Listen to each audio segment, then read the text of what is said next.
La voix, la vérité, la vie. Chiffre 3. Bienvenue sur Lumière Spirituelle.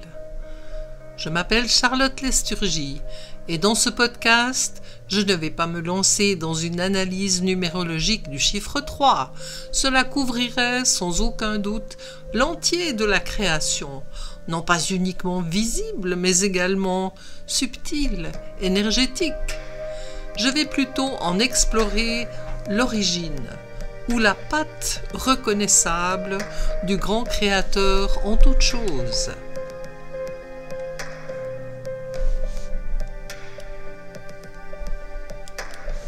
Dans une vidéo sur le symbolisme du chiffre 3 trouvée sur YouTube, l'auteur indique que la représentation ésotérique du chiffre 3, c'est tout d'abord un point pour le 1, la conscience unique, qui représente l'idée fondamentale de toute création. Ensuite, le point est entouré d'un cercle figurant une sphère, c'est-à-dire son domaine de manifestation. Donc, graphiquement exprimé, cela donne un point entouré d'un cercle. L'auteur de la vidéo compare cette phase à celle du passage de « je suis » à « j'existe ». En d'autres termes, il me faut un espace dans lequel ma conscience puisse se manifester.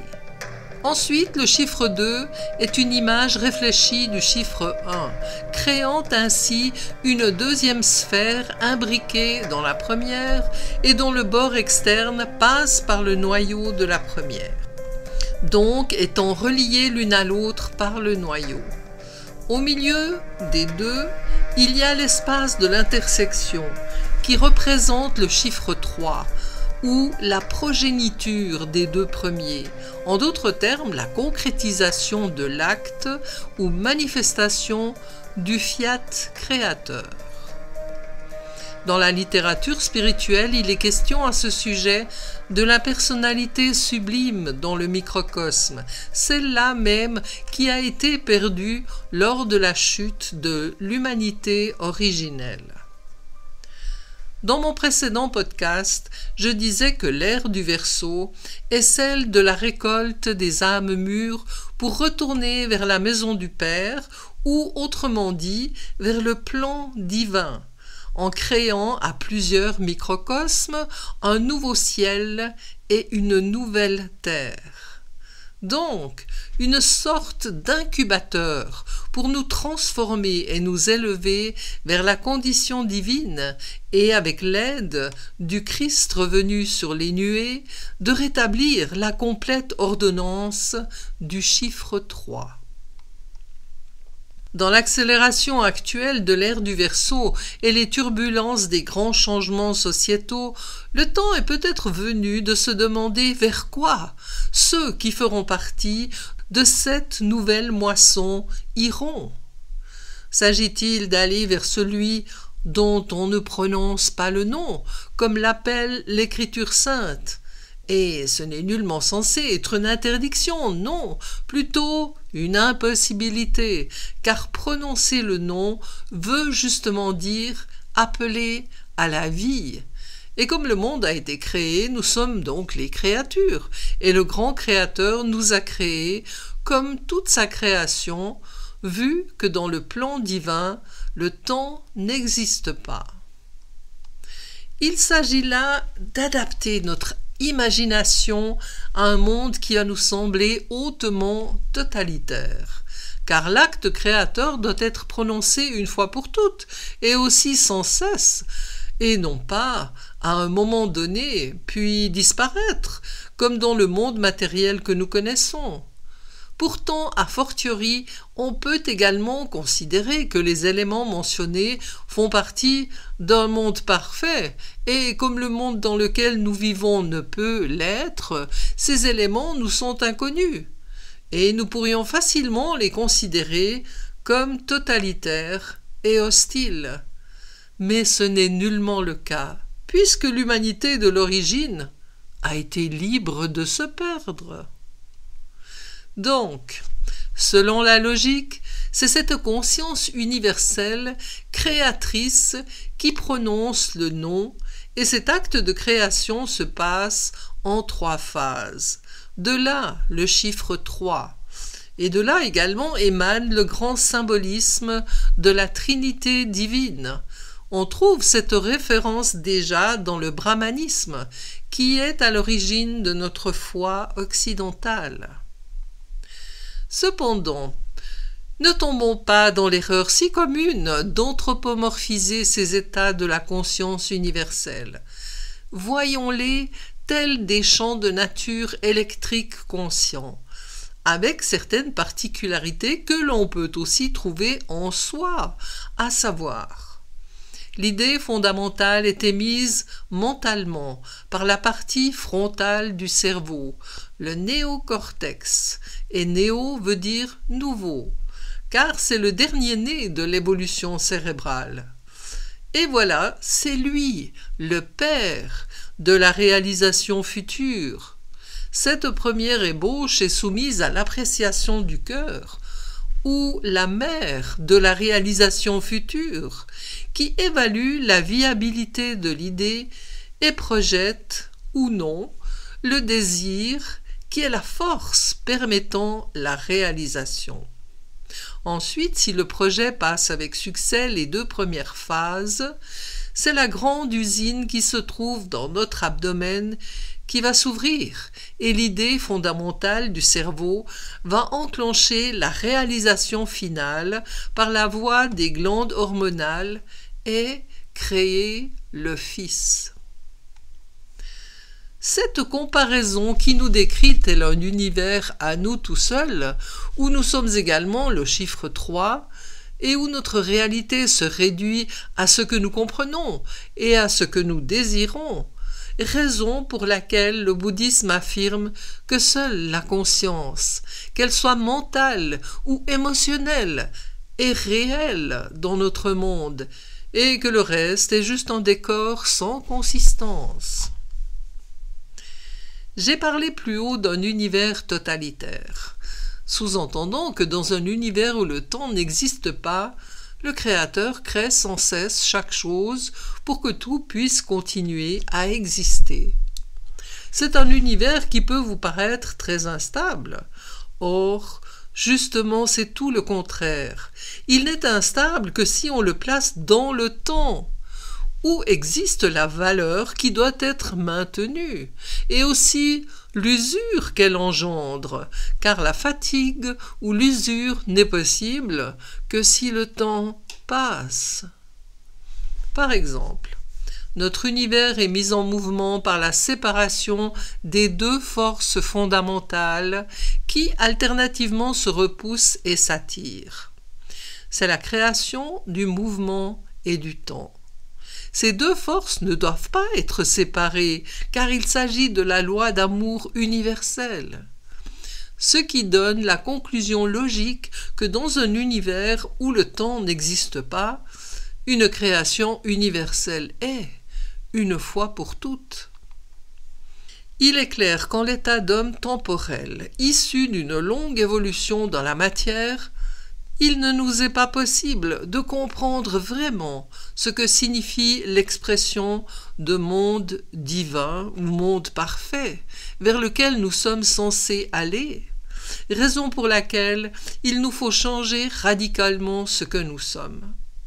Il nous faut transfigurer et également réparer notre véhicule sidéral, notre microcosme, ou petit monde, comme je l'explique clairement dans mes autres podcasts.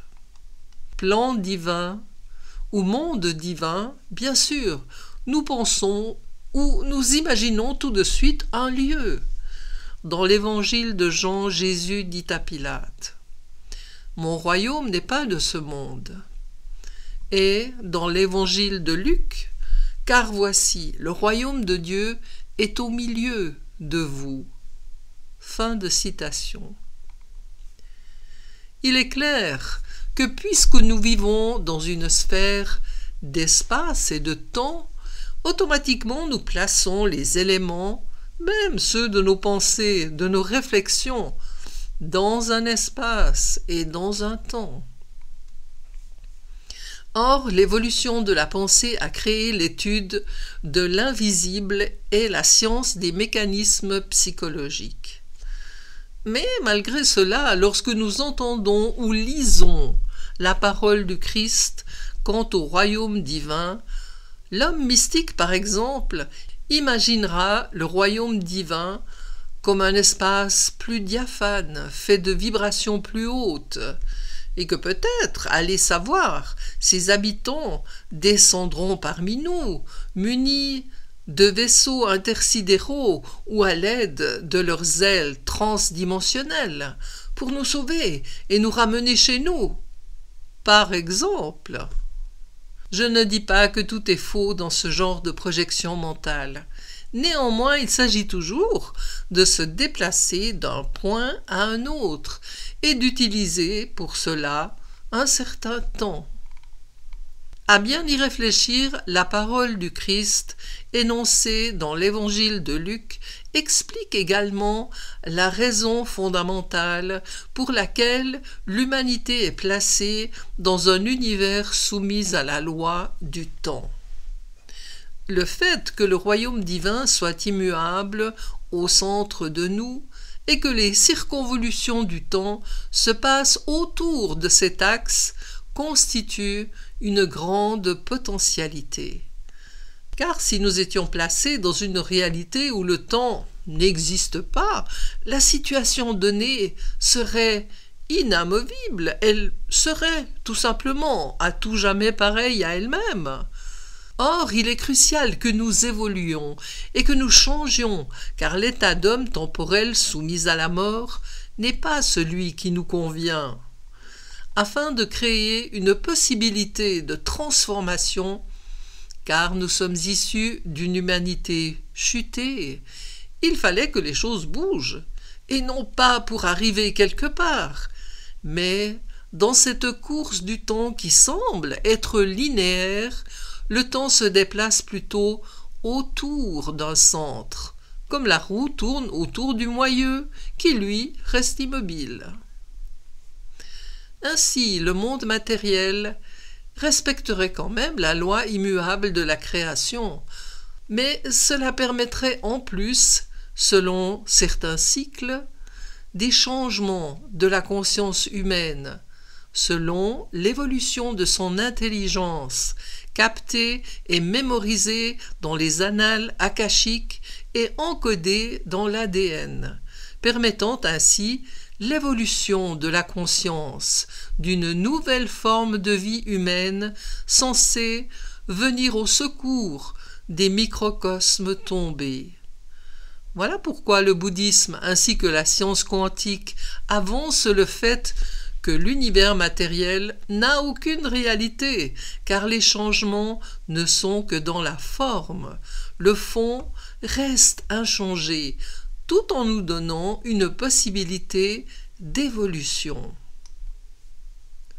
Pour connaître la réalité, la vérité, il nous faut chercher le centre des choses, là où se trouve un vortex, c'est-à-dire une sorte d'interface, qui peut nous connecter à la réalité intangible du plan de vie divin.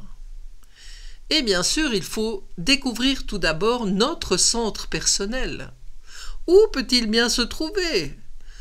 Et c'est le langage qui nous permet de répondre très facilement à cette question par les synonymes couramment utilisés du mot centre, comme par exemple le mot milieu ou cœur, et surtout ce dernier. L'étude du cœur humain a fait couler tellement d'encre que l'on pourrait en remplir des bibliothèques entières. Et beaucoup de ces études reconnaissent aux qualités cordiales le terrain de la morale, de la spiritualité et des élans nobles de l'être humain. Avec les connaissances quant à la géométrie sacrée, il a été défini que le cœur se trouve au centre parfait du microcosme, habitat pour un temps de la personnalité humaine physique. Il est aussi le reliquat de la magnificence du microcosme originel.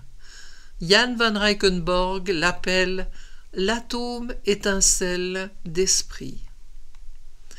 Et ce centre de notre humanité est également la petite voix de l'intuition qui a la particularité de murmurer en nous, souvent pour des choses que nous trouvons négligeables. Et pourtant, c'est là que débute toute recherche spirituelle de celles et ceux que l'on nomme les chercheurs de vérité. Ils chercheront selon les spécificités de leur évolution personnelle dans le secteur scientifique, mathématique, ésotérique, religieux, voire poétique.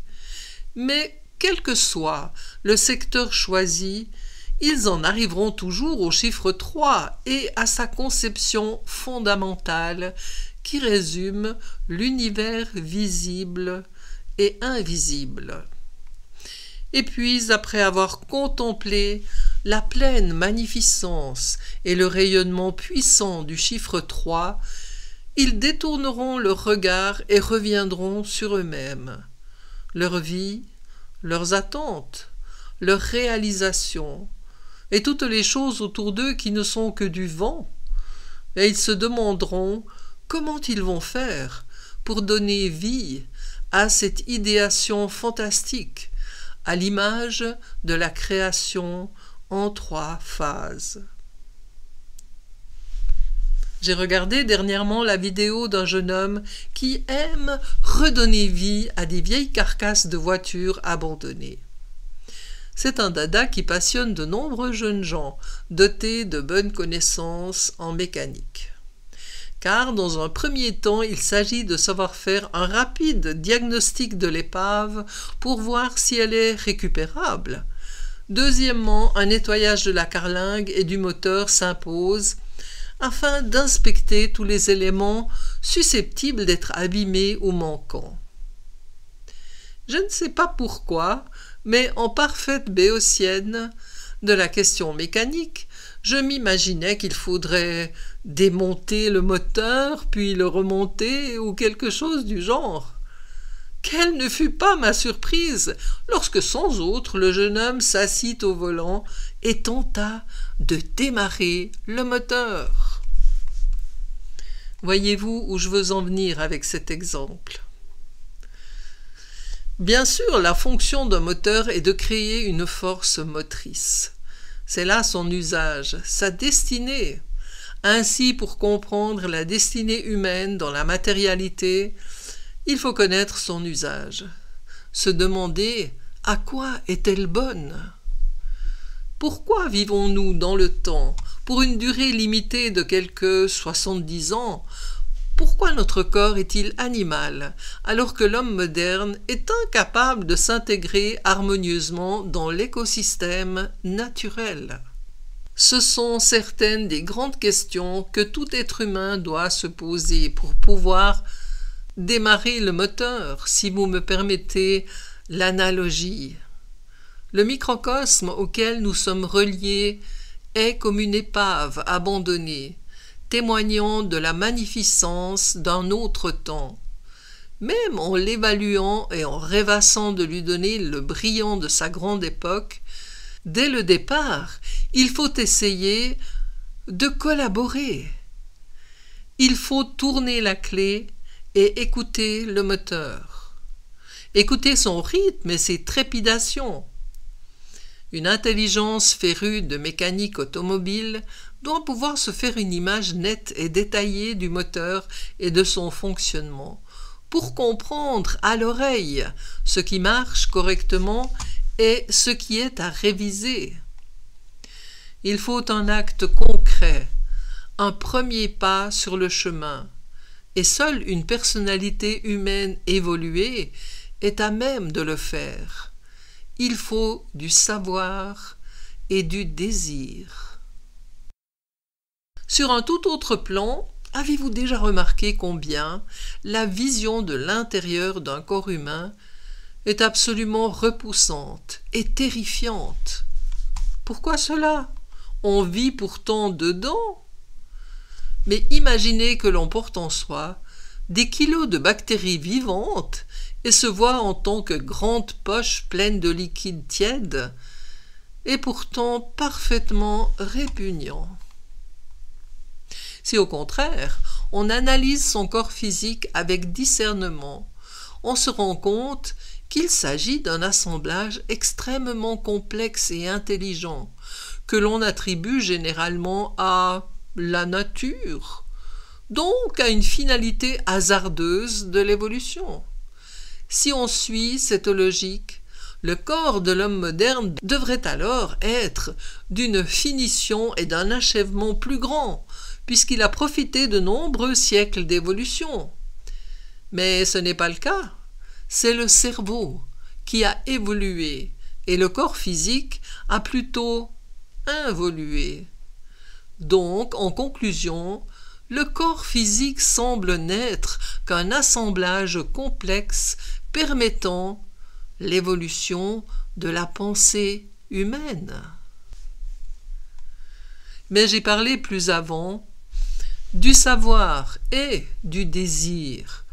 L'émanation du cœur a-t-elle également profité des siècles d'évolution? Il semblerait plutôt que le cœur obéit à des lois en partie obscures. Et cela devient explicable s'il s'agit bien d'une sorte d'interface vers une autre dimension, celle d'un autre plan de vie. Ainsi, en questionnant son cœur, on active une connexion intelligente avec un véhicule de vie parfait pour accueillir une personnalité humaine. Mais pensez-vous que le microcosme puisse accueillir une poche visqueuse pleine de fermentation? Bien sûr, je parle avant tout du chemin spirituel. Suite à toutes ces explications, vous comprenez maintenant qu'il ne s'agit pas d'atteindre simplement une octave supérieure de la vie humaine de ce monde. Non, il s'agit de faire un pas dans l'inconnu, un grand pas dans le vide. Et pour cela, il nous faut de l'aide venue d'en haut. Et si vous avez bien suivi ma démonstration, votre image du monde s'est maintenant modifiée. Vous comprenez à présent que notre pseudo-vie dans la matérialité n'est que le support d'un plan de sauvetage, aussi complexe et ingénieux soit-il. Jan van Reichenborg parle d'un plan de secours, dans lequel nous ne sommes pas une sorte de vulgaire pièce de rechange, mais dans lequel nous sommes invités à faire partie d'un monde et d'une vie qui nous conviennent, dans un corps redevenu le digne fils d'un microcosme de l'origine. Vous comprenez également de manière très différente le chiffre 3 et sa désignation de voie, vérité et vie. Bien sûr, un grand pas dans le vide représente un risque et de la peur, surtout si on le tente pour de mauvaises raisons. Il faut être prêt à tout donner, avec une sincérité sans faille. Et je sais que ceux qui l'ont tenté avec ce que Jan van Reichenborg appelle l'adieu de principe à ce monde, n'ont pas chuté de haut sur un sol rocailleux, non, ils ont découvert la douceur et la constance de l'amour universel, sur les ailes de la douce mère, la gnose universelle, qui vient et viendra toujours rechercher ce qui est perdu. C'est la puissante lumière universelle, si forte que nous l'assimilons plutôt à un aveuglement, une ombre à notre droite, comme mentionné dans le psaume 121. L'adieu de principe à ce monde ne signifie pas la fin de notre vie matérielle, cette dernière étant liée au phénomène du temps et doit donc se dérouler jusqu'à sa finalité temporelle. C'est plutôt un adieu qui réoriente notre existence en réactualisant dans notre présent moderne la signification profonde des anciens écrits qui sortent alors de leur cadre historique et nous servent de guide sur le chemin, ce à quoi ils ont été destinés de tout temps.